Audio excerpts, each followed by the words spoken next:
Good day, everyone. Pasay Baller here. This is the third game that we have for today, January 9, 2024, NBA Game Day.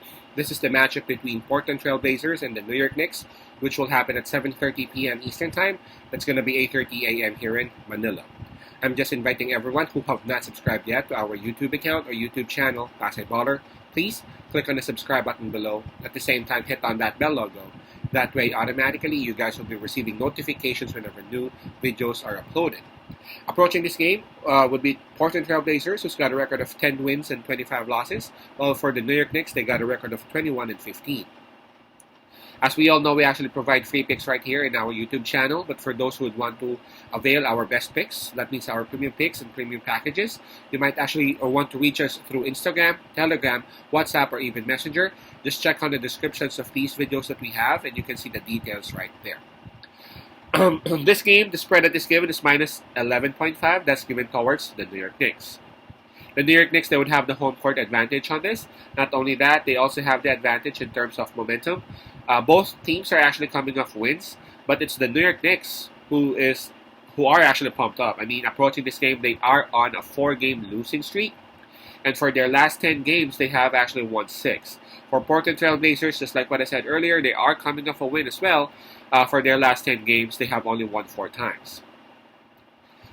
In terms of fatigue, both teams are coming off rest. We can just skip that part.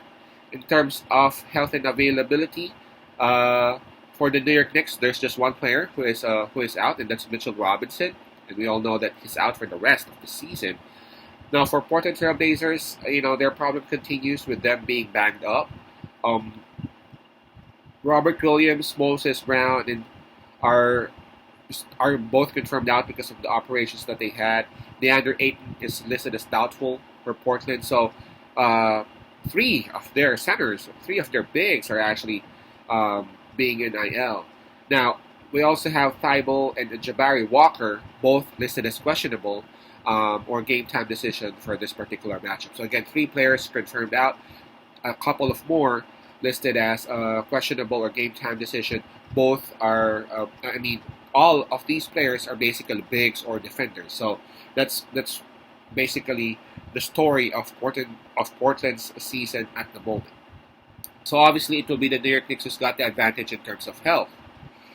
Okay, so the New York Knicks, they are at home and they are having this streak, this little streak that they have, 4-game winning streak. Ever since the trade happened, the New York Knicks have not lost yet.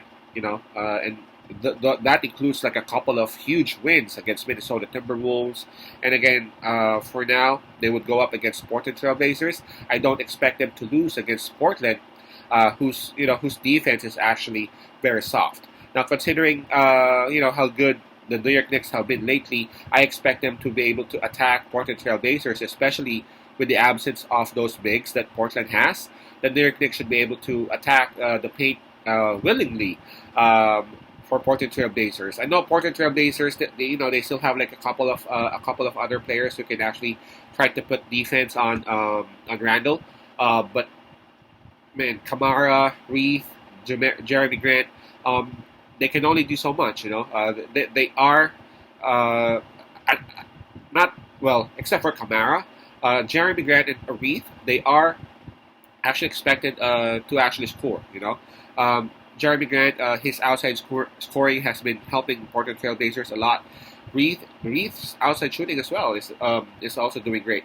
Kamara, he is also helping them in some of his scoring and rebounding, but his main purpose for me is actually defense. So again, it's going to be very hard for them to put on some clamps on Julius Randle, especially Randle is a very much willing passer. Brunson as well. I mean, Jalen Brunson is averaging 26 points a game. Julius Randle, that's 24 points a game. Just a couple of those players, and that would also be like 50 points for the Knicks. Portland Trail Blazers, they are improving, especially that they got Anthony Simons back. And of course, Malcolm Brogdon is scoring very significant numbers off the bench. But at the end of the day, the lack of defense of Portland Trail Blazers should actually allow the New York Knicks to get out there and to grab that double-digit win and cover the spread. I mean, OG Anunoby, he's not like the main star right there. He's not like the main scorer. He's not like the main rebounder of the New York Knicks. But ever since he came in the New York Knicks, you know, everything went positive. They are the number one in defense right now. Their scoring is actually improving as well. So I won't go against the New York Knicks right here. I know the spread is a bit high, but the New York Knicks they went up against Chicago like a couple of like I don't know like last week, and they actually took care of Chicago Bulls, who are by the way improving as well, but they took care of the Bulls by double digits. So our pick would be the New York Knicks minus 11.5. Again, that's the Knicks minus 11.5. Expect the Knicks to go and extend their winning streak into 5. Peace out, Pasay love, and God bless.